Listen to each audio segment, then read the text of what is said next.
It started like most reality-shaking scandals do. Quietly, then all at once. A grainy audio clip, a muffled voice. And within hours, it had millions of plays, thousands of comments, and one woman's world flipped upside down. Yandy Smith, the queen of composed strength on and off camera, was seen breaking down. Not in a confessional, not on set, but in real life, in real time, and in front of people who never expected her to crack. The source? A secret voice message allegedly left by Mendeecees, her longtime partner, co-parent, and the man whose past she's defended more times than fans can count. But this wasn't just any voice note. This was raw, unfiltered, personal, and above all, damning. The clip began circulating just after midnight. No verified source, no watermark. Just the unmistakable voice of Mendeecees saying things that sent social media into meltdown. Things no one expected him to admit. Not to a friend, not to a co-star, and definitely not behind Yandy's back. By sunrise, hashtags were trending. Cast members were reacting. And Yandy? She was in tears, captured on camera, surrounded by chaos, and for the first time saying nothing. And that silence said everything. The day after the leak, the energy on set was strange. Not tense exactly, but quiet. Like everyone was waiting for something to fall, waiting for someone to break. And that someone, for the first time in a long time, was Yandy. She showed up late, which was unlike her, and when she walked in, she didn't say a word. No hug, no smile, not even a glance toward the cameras. Just a slow, steady walk to the chair in the corner where she sat with her phone clutched in her hand like it was the only thing keeping her from coming apart. Outside, the frame, producers whispered. One of them had already tried to stop the leak overnight, reaching out to the blog that first posted the clip, offering money, interviews, even a cease and desist. But it was too late. The audio had gone viral. And once the internet gets a taste of real scandal, especially involving a name like Mendeecees, it doesn't let go. The clip itself wasn't long, barely 22 seconds. A voice message, raw, tired, and full of regret. What caught everyone's attention wasn't just what was said, it was how it was said. The kind of voice a man uses when he thinks no one's ever going to hear it. Quiet, personal, and honest. "I didn't mean for it to go that far," Mendeecees had said in the clip. "But you know how it is. Sometimes you get caught up. Sometimes you don't even realize what you're doing until someone starts crying." Those last 5 words, "until someone starts crying," replayed endlessly across Instagram Reels, YouTube reactions, and TikTok drama edits. No names were mentioned, but no one needed names. Fans started piecing it together instantly. The timeline, the recent off-screen rumors, the subtle shifts in Yandy's energy over the past few episodes. It all clicked, like the last piece of a puzzle snapping into place. By midday, the rest of the cast had caught wind. Juju called Yandy 3 times. Kimbella tried to visit her dressing room. Both were turned away. Even the showrunner, a man who prided himself on remaining uninvolved, knocked once on the door, whispered something about controlling the narrative, and got no response. Inside, Yandy sat still, scrolling endlessly through her phone, watching the world explode around her. The comments were vicious. Some fans were sympathetic, others were already blaming her. The worst part wasn't the backlash. It was the silence from Mendeecees. Not a statement, not a post, not a single text, and that silence hurt worse than the voice message. By 3 p.m., cameras started rolling. Not for a scene, just B-roll. Producers wanted to catch reactions, whispers, energy shifts, the raw stuff that fills in the gaps. And that's when things got messy. In the middle of the hallway, Erica walked in, loud, unfiltered, and exactly the wrong person at the wrong time. "So we're just acting like he didn't say it?" she said to no one in particular. "We're just pretending like that man ain't out here breaking hearts on voicemail?" the comment echoed. Too loud, too sharp, and it hit Yandy's ears like a slap. She stood up, not fast, not dramatic. Just slow, controlled, but you could see it in her face. Something had cracked. She stepped out into the hallway, and for a moment, everything froze. The crew, the cast, even Erica went quiet. "You think this is funny?" Yandy asked. Erica blinked. "I didn't say, nah, you didn't have to. You just like watching people fall apart, huh?" Erica shifted. Girl, don't put that on me. I didn't record him. Yandy laughed, but it wasn't a happy laugh. It was tired, worn. You didn't have to record it. You just couldn't wait to be loud about it. Juju appeared at the edge of the scene, trying to pull Yandy back, but Yandy waved her off. Nah, let her talk. Let her be messy. That's what she's good at, right? Erica scoffed. Please, you knew what kind of man he was? Don't act. Surprised now, and that's when it happened. Yandy's eyes welled up.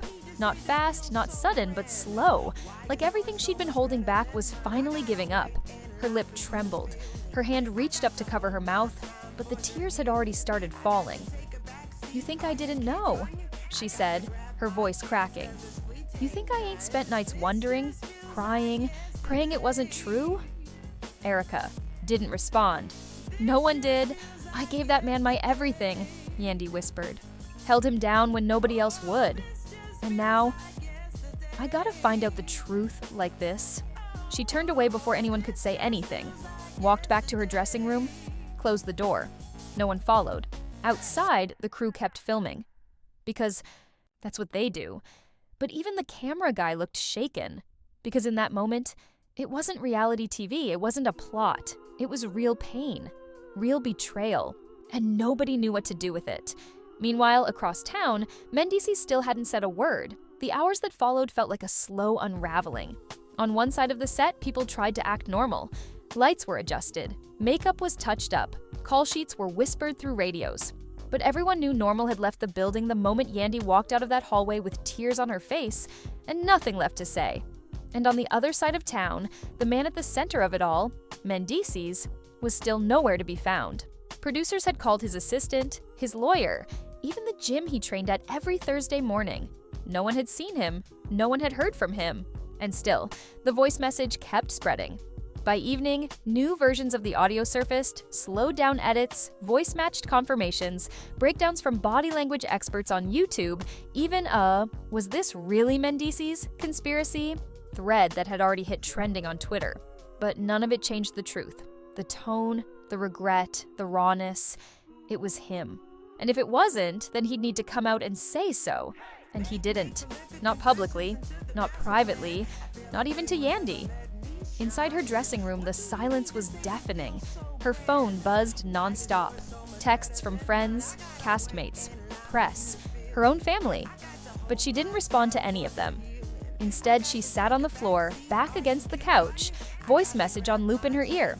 Not because she wanted to hear it again, but because some part of her still hoped she'd misunderstood, that maybe the voice wasn't really his, or maybe the message wasn't what it sounded like, or maybe, just maybe, there was an explanation she hadn't heard yet, a reason, a crack in the storm big enough to crawl out of.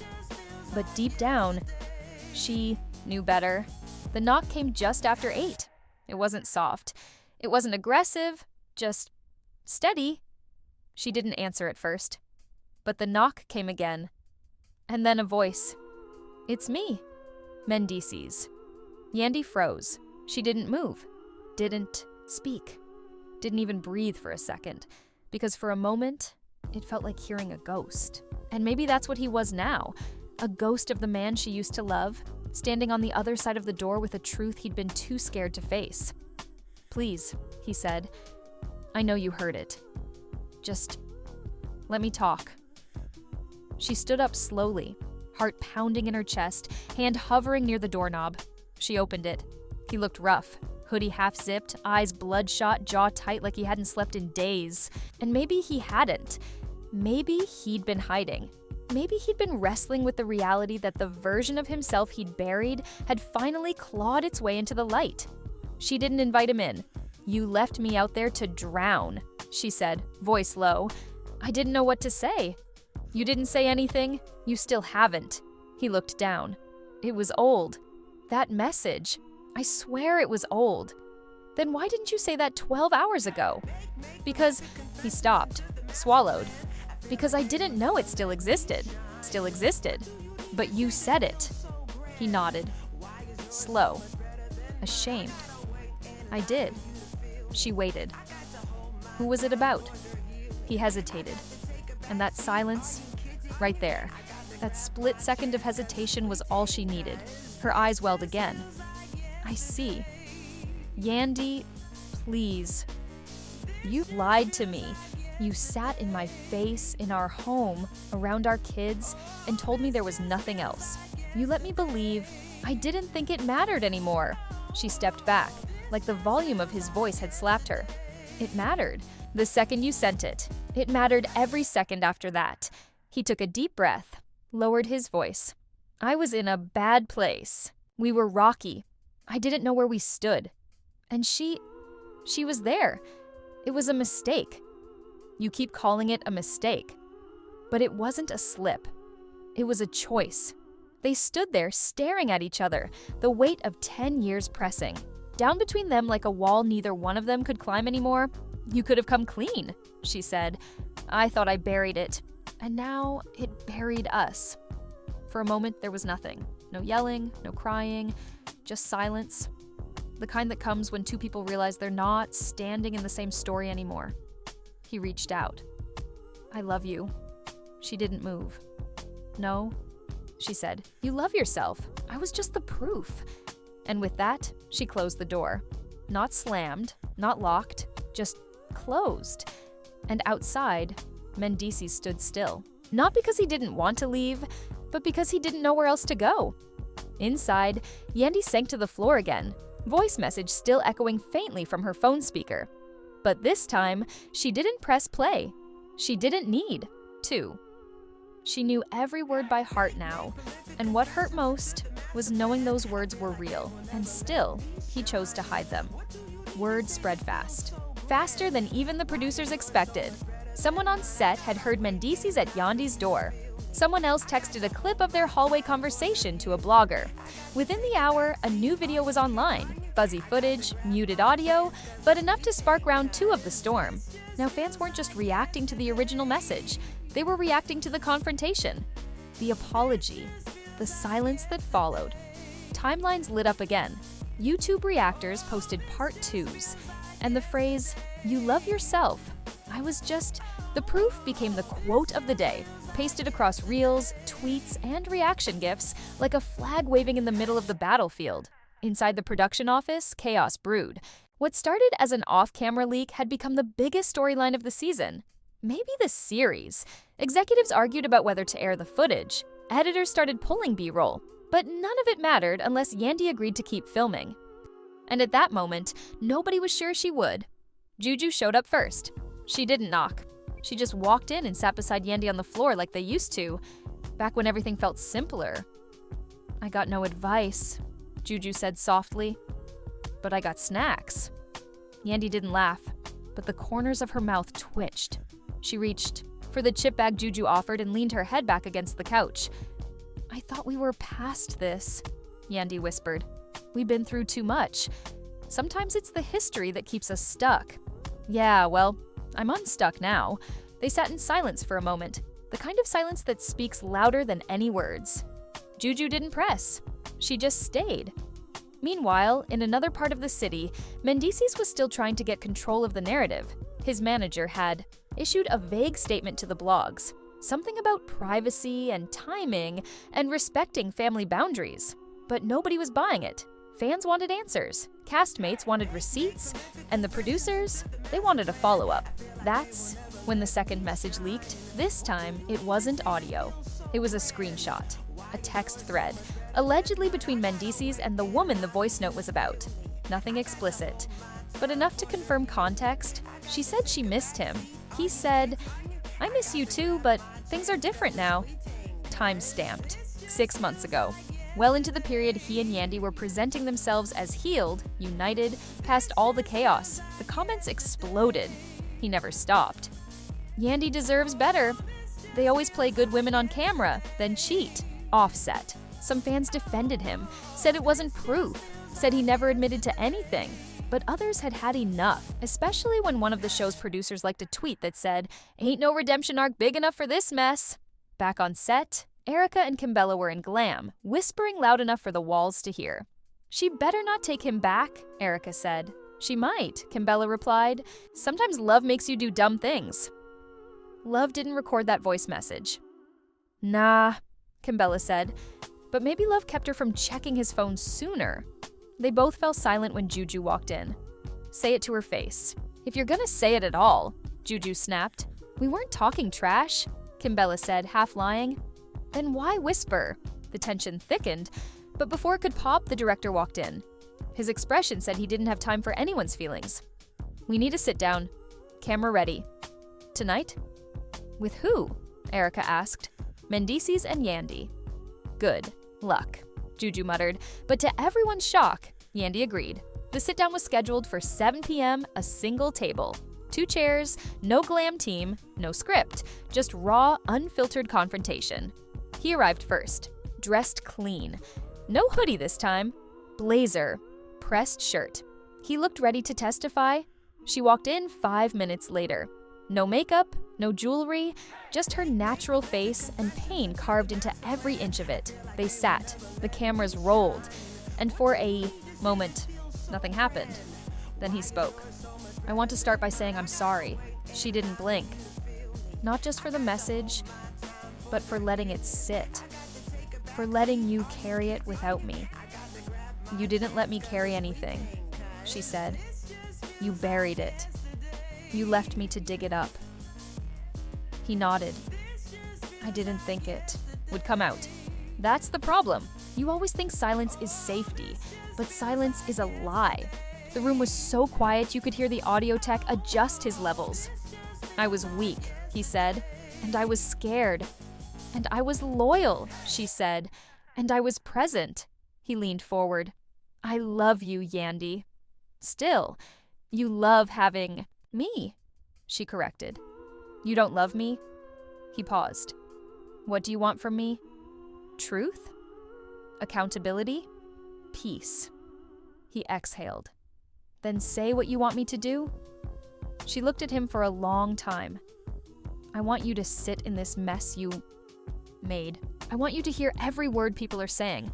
I want you to feel the embarrassment I felt. And then, I want you to ask yourself if the man you are today deserves the woman you keep losing. He looked down. She stood up. We're done here. And for the second time in 2 days, she walked away. But this time, the door stayed open. The clip of the sit-down went viral before the crew even finished packing up the lights. A leaked reel hit social media, showing the exact moment Yandy said, you love having me, you don't love me.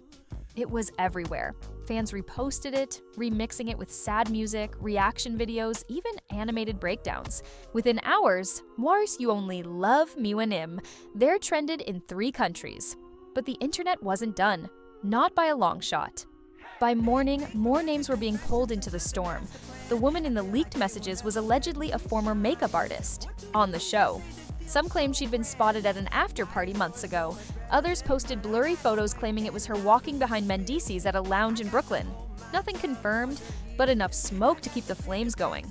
On set, tension turned into paranoia. Producers started pulling cast members aside for damage control interviews.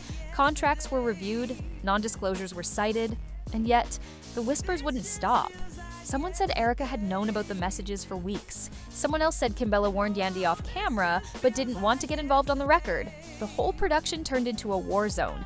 Lines drawn, alliances tested, and loyalty questioned. Juju was caught in the middle.